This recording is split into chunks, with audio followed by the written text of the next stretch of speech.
भारतीय इतिहास में 1869 से लेकर 1948 तक का जो समय है ना, वो एक ऐसा दौर है जिसे हम सिर्फ एक ही इंसान के नाम से जानते हैं, गांधी युग। ये कहानी है एक वकील की, एक सत्याग्रही की और एक महात्मा की, जिसने अकेले ही दुनिया के सबसे बड़े साम्राज्य की नींव हिलाकर रख दी थी।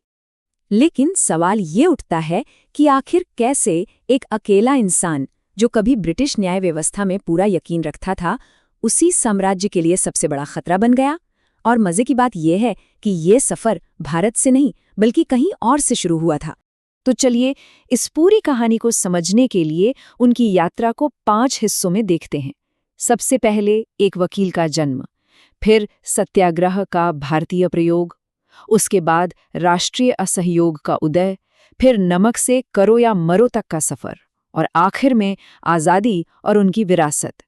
तो शुरू करते हैं पहले अध्याय से। देखिए, इस कहानी का जो असली टर्निंग पॉइंट है वो भारत या इंग्लैंड में नहीं है, वो है दक्षिण अफ्रीका में, जहां एक नौजवान वकील मोहनदास करमचंद गांधी एक व्यापारी का केस लड़ने पहुंचे थे।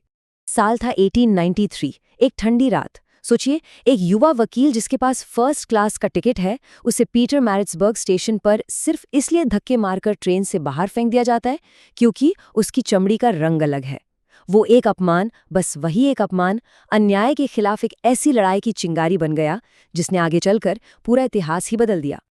और वो दक्षिण अफ्रीका में कोई 1-2 साल नहीं रुके, पूरे 21 साल बिताए उन्होंने वहां। यहीं पर 1894 में उन्होंने नटाल इंडियन कांग्रेस बनाई। 1906 में पहली बार सत्याग्रह का इस्तेमाल किया। तो जब वो 1915 में भारत वापस आए, वो सिर्फ एक वकील नहीं थे, वो एक मंझे हुए आंदोलनकारी बन चुके थे। और देखिए, उन्होंने वहां सिर्फ विरोध प्रदर्शन ही नहीं किए, बल्कि संघर्ष का एक पूरा का पूरा इकोसिस्टम खड़ा कर दिया। नटाल इंडियन कांग्रेस जैसा पॉलिटिकल ऑर्गेनाइजेशन, सत्याग्रहियों की ट्रेनिंग के लिए फीनिक्स और टॉल्स्टॉय फार्म जैसे आश्रम, और अपनी बात लोगों तक पहुंचाने के लिए इंडियन ओपिनियन जैसा अखबार। असल में ये वो हथियार थे जो भारत की आज़ादी की लड़ाई का ब्लूप्रिंट बनने वाले थे। तो अब आते हैं दूसरे अध्याय पर। 1915 में जब वो भारत लौटे तो उनके पॉलिटिकल गुरु गोपाल कृष्ण गोखले ने एक बड़ी अच्छी सलाह दी। उन्होंने कहा, 1 साल तक देश घूमो, अपनी आंखें और कान खुले रखो पर अपना मुंह बंद रखना। गांधी जी ने ठीक वैसा ही किया। उन्होंने भारत को समझा और फिर अपने अफ्रीकी हथियारों को यहाँ की जमीन पर परखना शुरू किया। और उनका पहला बड़ा एक्सपेरिमेंट हुआ 1917 में, बिहार के चंपारण में।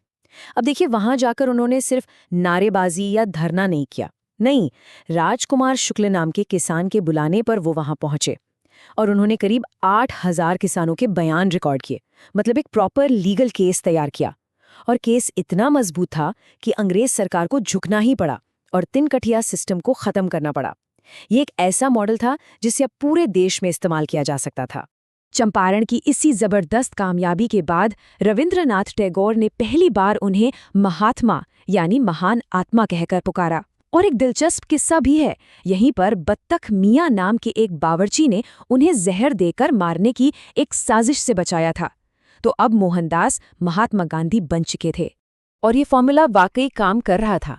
1918 में उन्होंने अहमदाबाद के मिल मजदूरों के हक के लिए अपनी जिंदगी की पहली भूख हड़ताल की और उसी साल खेड़ा में किसानों के लिए सत्याग्रह किया और यहीं पर सरदार वल्लभ भाई पटेल पहली बार उनके साथ आके जुड़े। अब कहानी पहुंचती है तीसरे अध्याय पर। इन छोटी छोटी जीतों ने एक बहुत बड़े देशव्यापी आंदोलन की जमीन तो तैयार कर दी थी, लेकिन जो असली चिंगारी लगी वो ब्रिटिश सरकार की एक बेहद क्रूर कार्रवाई की वजह से लगी। 1919 में अंग्रेज एक ऐसा काला कानून लेकर आए जिसे रॉलेट एक्ट कहा गया। इसका मतलब बिल्कुल साफ था, न अपील, न वकील, न दलील। यानी सरकार जब चाहे किसी भी भारतीय को सिर्फ शक के आधार पर बिना कोई मुकदमा चलाए जेल में डाल सकती थी। और इसी कानून के खिलाफ 13 अप्रैल 1919 को अमृतसर के जलियांवाला बाग में एक शांतिपूर्ण सभा हो रही थी, जिस पर ब्रिटिश सैनिकों ने निहत्थे लोगों पर अंधाधुंध गोलियां चला दीं। इस एक हत्याकांड ने पूरे देश की रूह को कंपा कर रख दिया। इस एक घटना ने ब्रिटिश न्याय से गांधी जी का भरोसा हमेशा हमेशा के लिए उठा दिया। उन्होंने विरोध में अपना कैसरे हिंद मेडल लौटा दिया। हाँ, वही मेडल जो खुद अंग्रेजों ने उन्हें उनकी सेवाओं के लिए दिया था। ये एक सीधा सीधा संदेश था कि अब बातचीत के सारे रास्ते बंद हो चुके हैं। और फिर उन्होंने किया अपना अगला बड़ा वार, असहयोग आंदोलन। लेकिन उनका असली मास्टर स्ट्रोक था इस आंदोलन को खिलाफत आंदोलन से जोड़ देना। सोचिए, इस एक कदम से देश के दो सबसे बड़े समुदाय, हिंदू और मुसलमान, पहली बार एक कॉमन दुश्मन के खिलाफ एक साथ आकर खड़े हो गए। इसी आंदोलन में नारा दिया गया 1 साल में स्वराज। और जो चरखा था वो सिर्फ सूत काटने की मशीन नहीं था, वो अंग्रेजों की टेक्सटाइल इंडस्ट्री की कमर तोड़ने वाला एक आर्थिक हथियार था, आत्मनिर्भरता का एक जीता जागता सिंबल। चलिए अब आते हैं चौथे अध्याय पर। हाँ, ये सच है कि चौरी चौरा की घटना के बाद असहयोग आंदोलन वापस लेना पड़ा था, लेकिन देश में जो ऊर्जा पैदा हो चुकी थी, गांधी जी ने उसे एक और भी बड़े तूफान में बदलने का फैसला कर लिया था। और 1930 में उन्होंने अपने सबसे मशहूर आंदोलन को अंजाम दिया, दांडी मार्च। साबरमती आश्रम से अपने 78 साथियों के साथ वो निकले। 24 दिन तक चले, 388 किलोमीटर का सफर तय किया और दांडी के किनारे पर पहुंचकर समुद्र के पानी से नमक बनाया। ये सिर्फ एक मुट्ठी नमक नहीं था, ये ब्रिटिश साम्राज्य के कानून का खुल्लम-खुल्ला उल्लंघन था। और ये एक ऐसी शानदार राजनीतिक चाल थी जिससे अंग्रेज बुरी तरह फंस गए। सोचिए, अगर वो गांधी जी को नमक बनाने के लिए गिरफ्तार करते तो पूरी दुनिया में मजाक बनता कि इतना बड़ा साम्राज्य एक बूढ़े आदमी से डर गया। और अगर गिरफ्तार नहीं करते तो करोड़ों भारतीयों तक ये संदेश जाता कि अंग्रेजों का कानून कमजोर पड़ गया है। मतलब दोनों ही सूरतों में हार अंग्रेजों की ही थी।